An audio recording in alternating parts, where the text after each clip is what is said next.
मैं जगदीश डागुर आपके लिए हिंदी की क्लास लेके आया हूँ और पहला जो चैप्टर है वह है वर्ण विचार। वर्ण विचार चैप्टर के माध्यम से मैं आपको हिंदी के बारे में बताना चाहता हूँ। मनुष्य एक सामाजिक प्राणी है। अपनी अनुभूति को अभिव्यक्त करने के लिए उसे जिस माध्यम की आवश्यकता हुई वही भाषा है।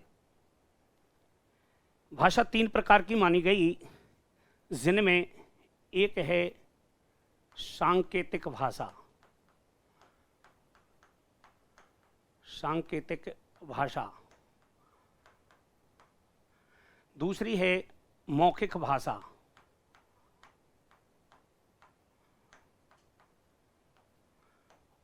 मौखिक भाषा। तीसरी है लिखित भाषा। लिखित भाषा। यानी मनुष्य सबसे पहले जो मनुष्य की भाषा थी वह थी सांकेतिक भाषा। सांकेतिक भाषा। मनुष्य अपने भाव एवं विचारों को वह संकेतों के माध्यम से समझाता था। इसलिए जो सांकेतिक रूप था वह था भाषा का संकेत। संकेत यानी किसी भी भाषा को समझाने के लिए वह संकेतों को प्रयोग में लेता था। इसके बाद जो दूसरी भाषा आई वह थी मौखिक। मौखिक भाषा। अपने अनुभवों को अपनी अनुभूति को अभिव्यक्त करने के लिए उसने मौखिक भाषा का सहारा लिया। और इसके बाद जो तीसरी भाषा थी वह थी लिखित भाषा। व्यक्ति अपनी अनुभूति को अभिव्यक्त करने के लिए लिखने का प्रयोग करने लगा। मौखिक भाषा के रूप को लिखित रूप में अभिव्यक्त करना ही लिपि कहलाता है। हमारी लिपि देवनागरी लिपि है, जो कि ब्राह्मी लिपि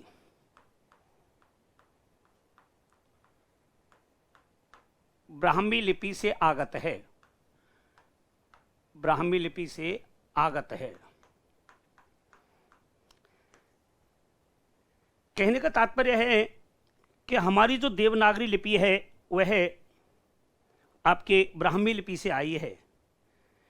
ब्राह्मी लिपि से निकल करके आई है। एक होते हैं ध्वनि। ध्वनि भाषा की सबसे छोटी मौखिक इकाई को हम ध्वनि कहते हैं। भाषा की सबसे छोटी जो मौखिक अभिव्यक्ति है उसे ध्वनि कहते हैं, जिसके टुकड़े नहीं किए जा सकते। जिसके टुकड़े नहीं किए जा सकते। यह भाषा का मौखिक रूप है। दूसरा जो भाषा का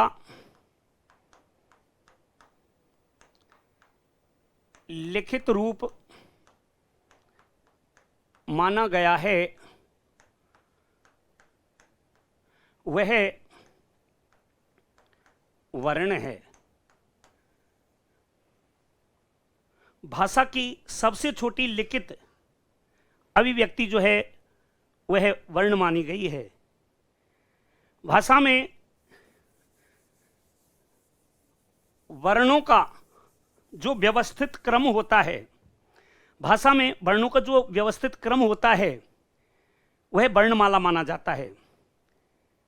किसी भी भाषा के वर्णों के क्रमबद्ध समूह को अपन वर्णमाला कहते हैं, चाहे भाषा कोई भी हो। तो वर्णमाला वर्णमाला को हम परिभाषित करें तो किसी भी भाषा के वर्णों के क्रमबद्ध समूह को हम वर्णमाला कहते हैं। हिंदी भाषा है, संस्कृत भाषा है, आपके सिंधी भाषा है, हरियाणवी भाषा है। भाषा चाहे कोई भी हो, उसके क्रमबद्ध समूह को, किसी भी भाषा के वर्णों के क्रमबद्ध समूह, वर्णों का जो क्रमबद्ध समूह होता है वही वर्णमाला कहलाता है। हिंदी भाषा की भी एक वर्णमाला है और हिंदी भाषा की वर्णमाला को दो भागों में वर्गीकृत किया गया है।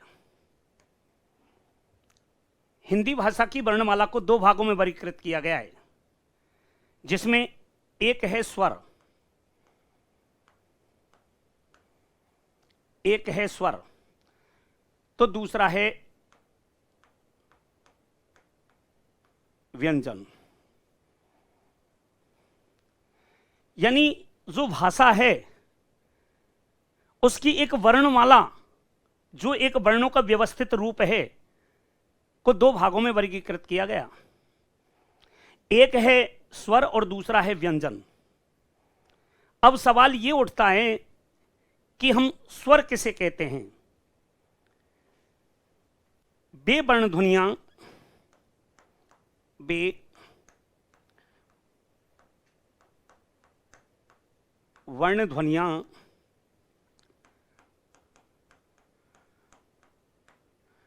जिनका उच्चारण करते समय, जिनका उच्चारण करते समय प्राणवायु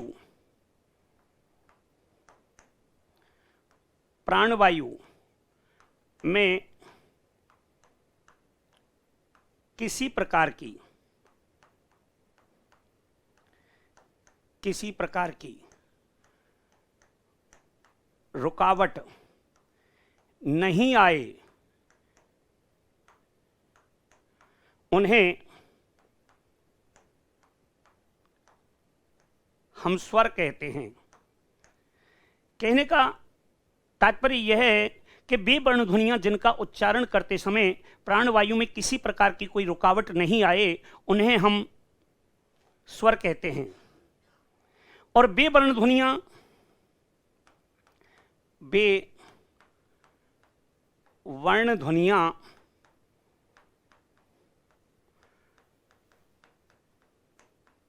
जिनका उच्चारण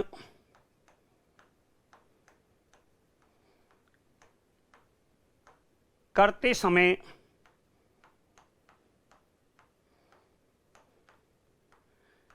प्राणवायु में रुकावट आ जाए, उन्हें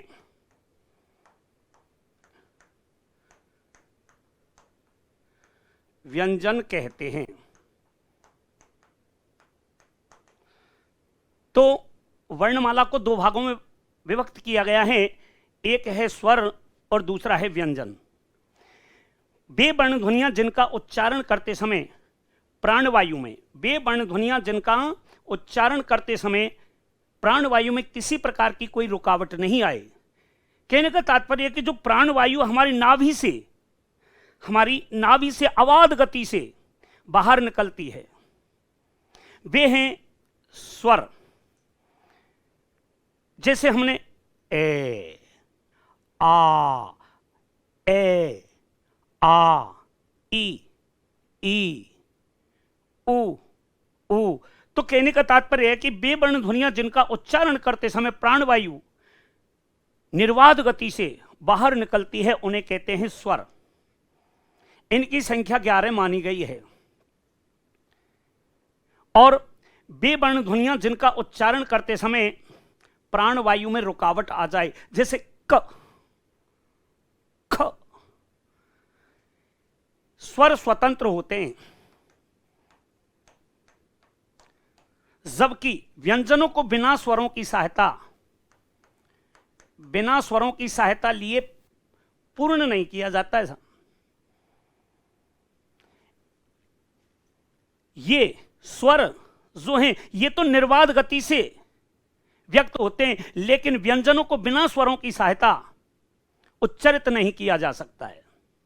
इसलिए बे वर्ण ध्वनियां जिनका उच्चारण करते समय प्राणवायु में किसी प्रकार की कोई रुकावट नहीं आए, उन्हें हम स्वर कहते हैं। और बे वर्ण ध्वनियां जिनका उच्चारण करते समय प्राणवायु में रुकावट आ जाए, उन्हें हम व्यंजन कहते हैं। आगे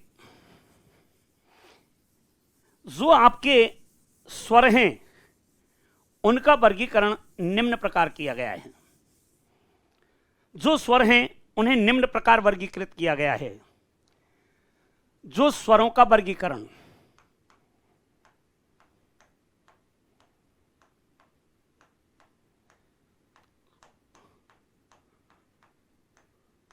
स्वरों का वर्गीकरण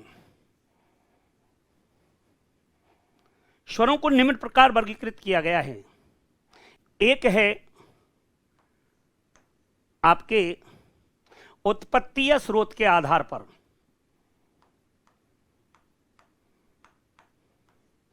उत्पत्ति या स्रोत के आधार पर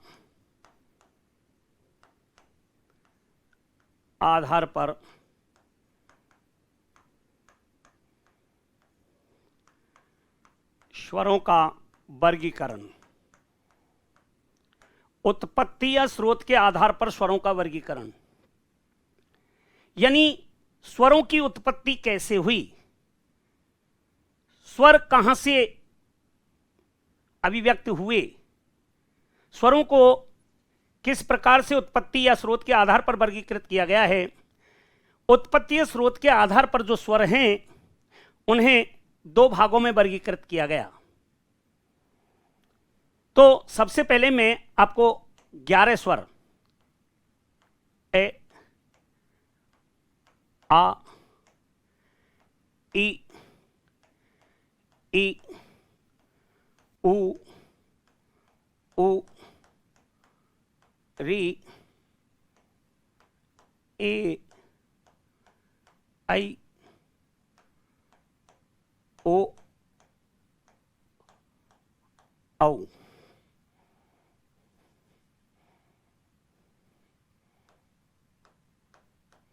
औ। इसलिए स्वरों की संख्या 11 मानी गई है। इन स्वरों को उत्पत्ति या स्रोत के आधार पर दो भागों में वर्गीकृत किया गया है। एक है मूल स्वर, एक है मूल स्वर। मूल स्वर यानी जिनका निर्माण अर्थात जिनकी उत्पत्ति के लिए किसी अन्य स्वर की आवश्यकता नहीं हुई, उन स्वरों को कहते हैं मूल स्वर। और मूल स्वरों की संख्या 4 मानी गई है। मूल स्वरों की संख्या 4 मानी गई है, जिनमें एक है ए, ई, उ, री। ये मूल स्वर होते हैं साहब। दूसरे होते हैं संधि स्वर।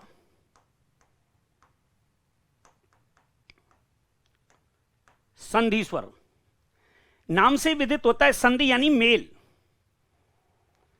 जहां दो स्वरों का आपस में मेल या समझौता होता है वही होते हैं संधि स्वर, उनको ही संधि स्वर कहते हैं। लेकिन आपके मूल जो स्वर हैं इनमें किसी प्रकार के किसी अन्य स्वर की आवश्यकता नहीं हुई और ये मूल स्वर माने गए हैं। इसी प्रकार से संधि स्वर का तात्पर्य होता है मेल, यानी स्वरों का मेल। अब वो मेल सजातीय हो सकता है, विजातीय हो सकता है।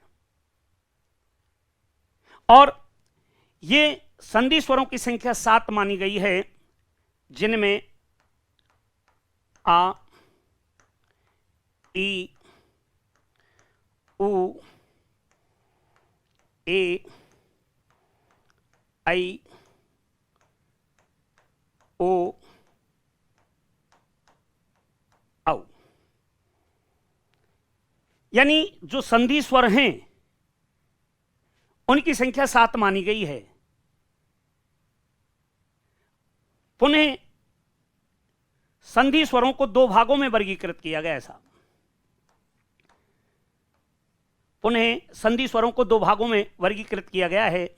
एक है दीर्घ स्वर,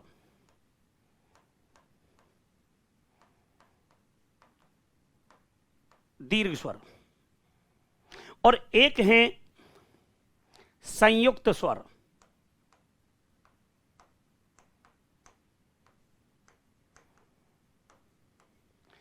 संयुक्त स्वर। संधि स्वरों को दो भागों में वर्गीकृत किया गया है, एक है दीर्घ स्वर और दूसरे हैं संयुक्त स्वर। दीर्घ स्वर एक ही उच्चारण स्थान से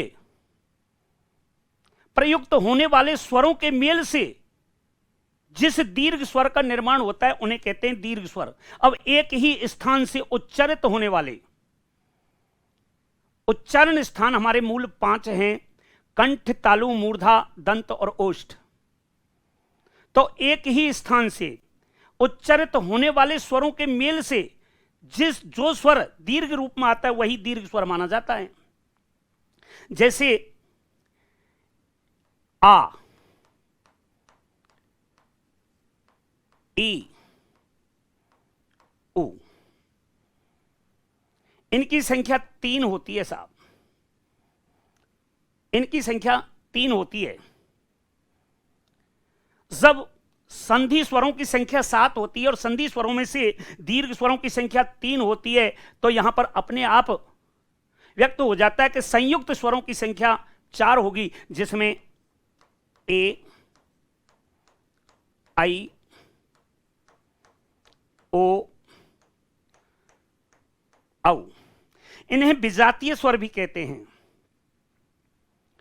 यहां तो दीर्घ स्वर के बारे में बताया था कि एक ही स्थान से उच्चारित होने वाले स्वरों का दीर्घ रूप ही दीर्घ स्वर कहलाता है। यहां पे संयुक्त स्वर यानी अलग अलग स्थान से उच्चारित होने वाले स्वरों के मेल से जिन स्वरों का निर्माण होता है वही आपके संयुक्त स्वर कहे जाते हैं।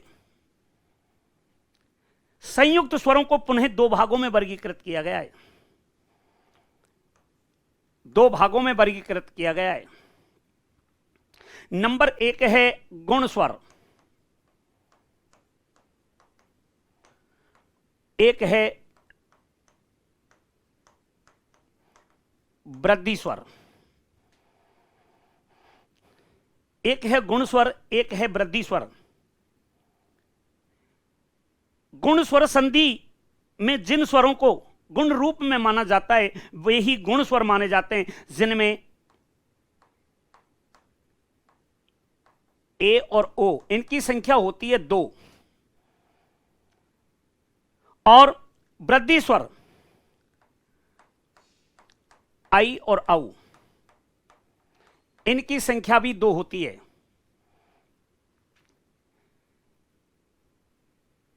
स्वरों का वर्गीकरण आप किसी भी आधार पर करो, अगर संख्या में वो 11 आ रहे हैं तो आपका वर्गीकरण सही है, अन्यथा गलत है। आप देखिए 2 और 2 4 और 3 7 और 4 11, स्वरों की संख्या 11, यानी वृद्धि स्वर 2, गुण स्वर 2, दीर्घ स्वर 3 और मूल स्वर 4। तो 2 और 2 4 और 3 7 और 4 11, तो स्वरों की संख्या 11, वर्गीकरण सही है। अगर दूसरे रूप में देखें अपन तो संयुक्त स्वरों की संख्या 4 4 3 7 और 4 11, वही 11 यहां आ रहा है। अगर हम इस आधार पर देखें तो 7 और 4 11, वही संख्या 11 आ रही है। इसलिए उत्पत्तीय स्रोत के आधार पर जो स्वर हैं उनको 2 भागों में वर्गीकृत किया गया है, एक मूल स्वर जिनकी संख्या 4 है, एक है संधि स्वर जिनकी संख्या 7 है। और संधि स्वरों को पुनः 2 भागों में वर्गीकृत किया गया है, जिनमें एक है दीर्घ स्वर जिनकी संख्या 3 है और एक है संयुक्त स्वर जिनकी संख्या 4 है। 4 संयुक्त स्वरों को पुनः 2 भागों में वर्गीकृत किया गया है, जिनमें एक है गुण स्वर और एक है वृद्धि स्वर। इस प्रकार से पहला जो वर्गीकरण है, विद्वानों के द्वारा जो पहला वर्गीकरण किया गया है उत्पत्ति या स्रोत के आधार पर स्वरों का वर्गीकरण, वह इसी प्रकार से बताया गया है।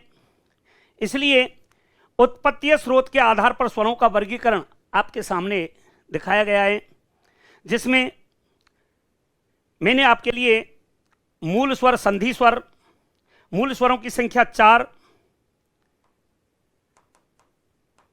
मूल स्वरों की संख्या 4, संधि स्वरों की संख्या 7। संधि स्वरों को पुनः 2 भागों में वर्गीकृत किया गया है, जिनमें एक है दीर्घ स्वर और एक है संयुक्त स्वर। संयुक्त स्वरों को पुनः 2 भागों में वर्गीकृत किया गया है, एक है गुण स्वर और एक है वृद्धि स्वर। इसलिए जो नंबर 2 जो स्वरों का वर्गीकरण है उसे मात्रा काल के आधार पर, आगे है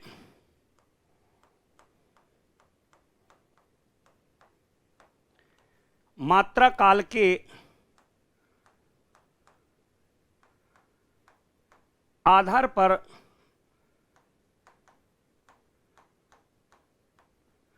स्वरों का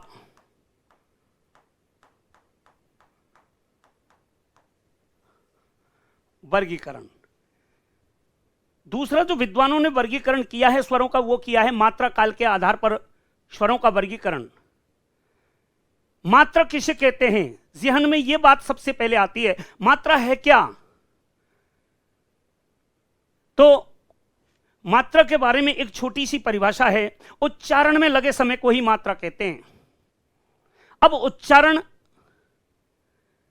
बोलने में लगे समय को, यहां स्वर हैं आपके, तो स्वरों के बारे में बताया है कि इन स्वरों के उच्चारण में कितना समय लगता है,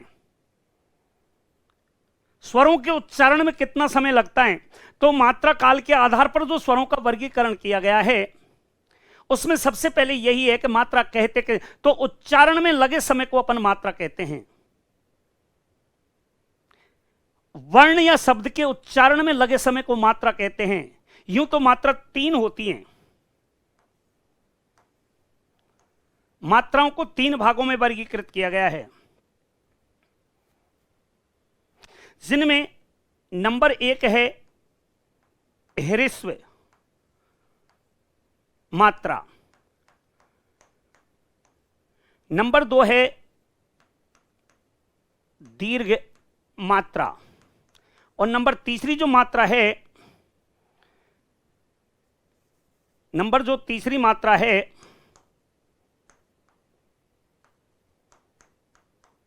प्लुत मात्रा।